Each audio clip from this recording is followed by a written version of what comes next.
am I actually telling truth or am I making it all up? There is actual evidence behind what I'm saying. British Journal of GPs said that there is a big concern amongst general practitioners about Dr. Google, about Dr. Wikipedia, because patients are turning up and they may have more information about the topic than you have in your brain. And that's a significant concern. But the point is that it's good that people are learning this information, and part of our job is to differentiate between the essential hypertension from the pheochromocytomas that people are really worried about. And sometimes I often think my role as a GP is perhaps as a counsellor to be able to say, yes, I can understand you read that, but probably at this point it's more likely to be, you know, a horse rather than a zebra. And the Journal of Health Communications was basically looking at what do people do with regards to the internet and how are they using the internet to guide their health choices. And what they've discovered is that people are looking up symptoms, people are looking up information, but they still go to the doctor. So what I often find with my patients is that I will talk to them and they will have a fairly clear differential diagnosis in their mind. My job is to get it out of their mind onto the table where we can work on finding a solution that's probably closer to the middle and do the examination as well.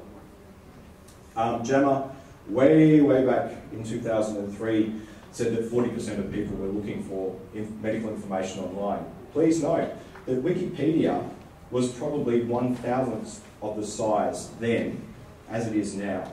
Facebook didn't exist, Twitter didn't exist, YouTube was an experiment within a university before it got bought out by Google. So now, who knows this bloke? Most photogenic guy, wasn't he? Yes, yeah. He's awesome. He was actually just running a fun run, and somebody snapped a photo and look at the guy. It's just, you know, good on you. I would look like dreadful. So today, this is what the internet people are doing. So I got tagged into a Facebook conversation. I'm known as that doctor guy. So they said, you know, here's my symptoms. I've got stomach cramps, worse when I drink.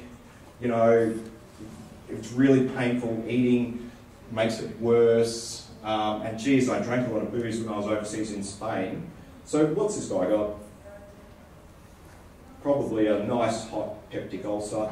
He probably should be getting an endoscopy sooner rather than later. Sure as God made little apples, his poo is jet black.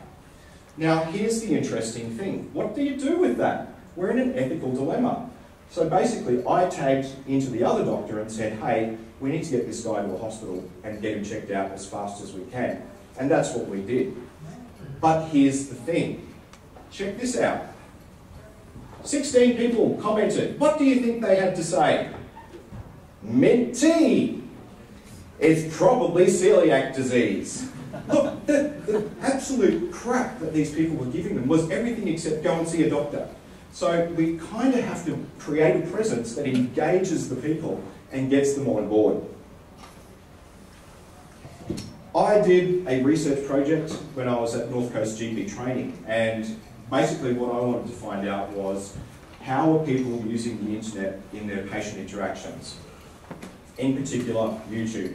And what I found out was that most people, at least in the North Coast region, had computers that were so old that you couldn't even play a YouTube video on them.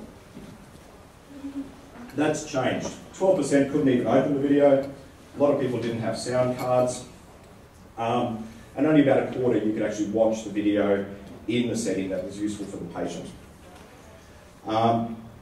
Multimedia is really very important for medical education because Australia is a very large place, and what I find is that to be able to use video enables more people to be taught more economically and faster. Let's face it, if you were to explain to somebody how to do a flat excision, it would take a little bit of time. But what I've found is that I actually use videos for stuff like that, and it's much easier. So let's just have a quick look. We'll type in flat rotation. This one looks pretty good. It was number 2. Here's the video. Oop. Don't click on it. there we go.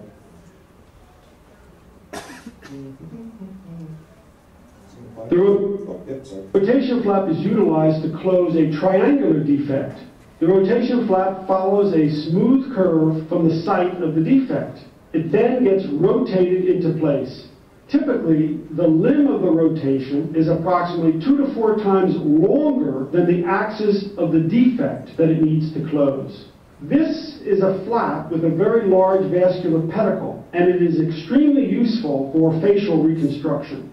Because the skin edges have already been incised, the defect can be completely excised with scissors.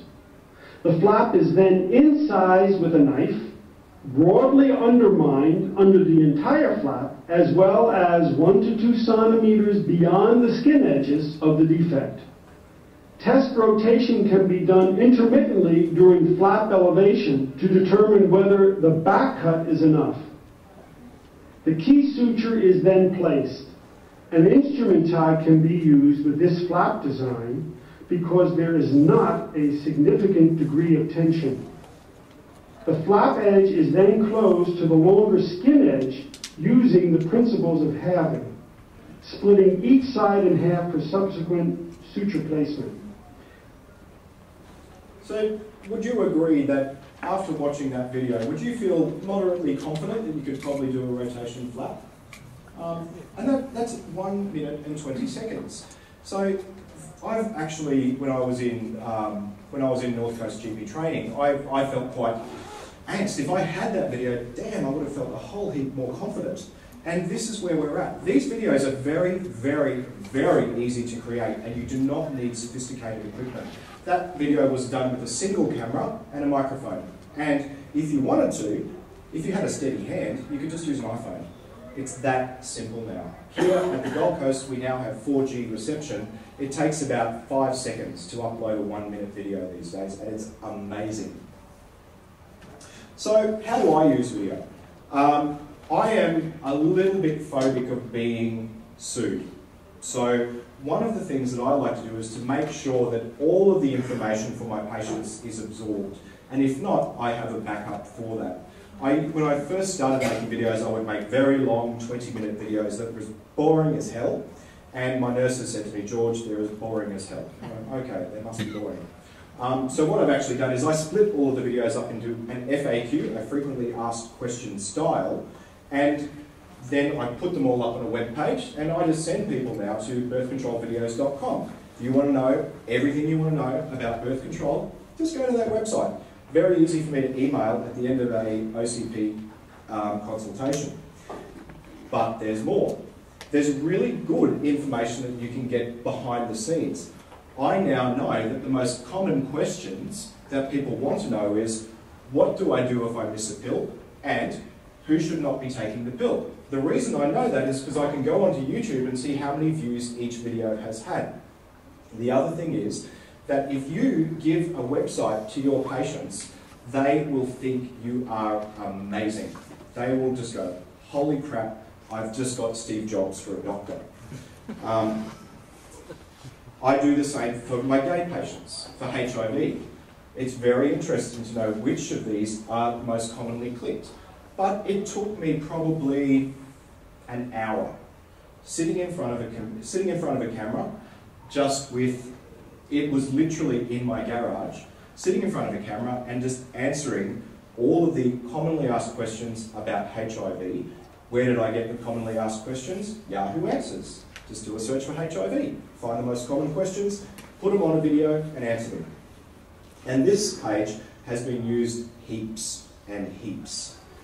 Inside the setting of consultations, I use videos to explain some things that are a little bit more complex to patients. Like using a turbohaler isn't the easiest skill and it's not overly intuitive. So I tend to sit people down with the video and I talk with them playing the video at the same time. That way I can be sure that everybody has gotten the exact same information every single time. I document in the chart, watch this video with patient, including the URL for the video. So if anybody was to take me to court, I can say, it's documented, this is the video I played. And The other thing is that when they actually see my smiling face at the end of the video, again, the patient's like, oh wow, you made a video. And that makes me feel good. You can do other really cool things with YouTube as well, and that is that when you upload a video, it doesn't have to go out to the whole world. There are privacy settings that you can set up that the only way to find a particular video is to have the URL. And they're very random and they're very difficult to create. So, if you wanted to have a conversation with a patient, say for example, I got sent an email the other day just asking a quick question about how I should take the medication. I was in Flinders Street Station, I just grabbed my iPhone, spoke to it for 30 seconds, uploaded the video, set it as private, and emailed them the video. And the patient loved it. They were really, really appreciative. And the other good thing about videos is that they can watch it again and again and again and again.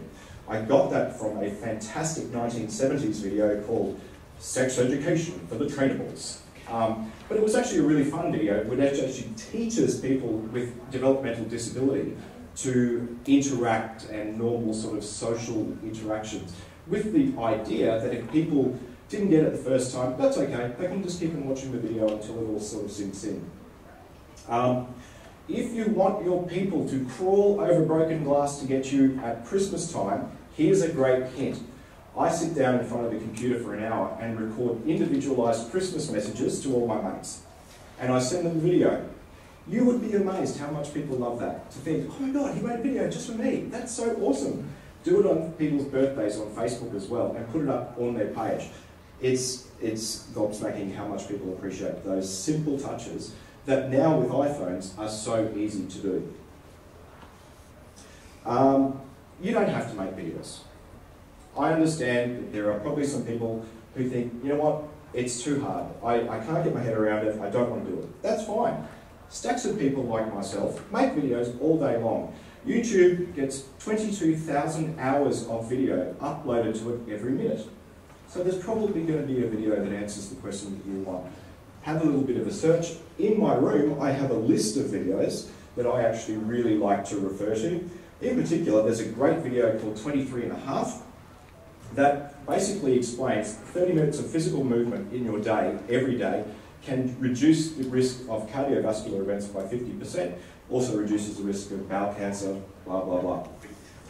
So what do I do when I'm emailing results? No, I don't give out paper results anymore. You either get them emailed or too bad. I always put that video at the end. It's a signature file that automatically gets sent so they can watch it when they're reading their results. If you have a lecture that you do on a regular basis, set up a video camera in the corner. That way you can help more people by sharing the video with other people.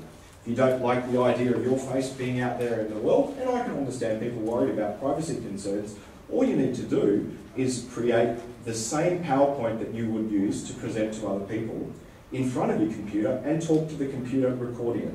And that can be put up onto a service like YouTube, or a service called Jing, which is 100% free, or if you've got a spare 50 bucks, buy a wonderful piece of software called Camtasia. And that's really, really awesome. Or, if you're keen, you can set up your own studio. That's the studio underneath my house. It consists of 3 lights, a wooden box that I think the neighbours left out in front of the house, and that video camera there, which costs 400 bucks. The lights cost 200 bucks. You can have a whole studio for $1,000 that's 100% tax deductible, because if you're making medical videos, therefore it's part of your work.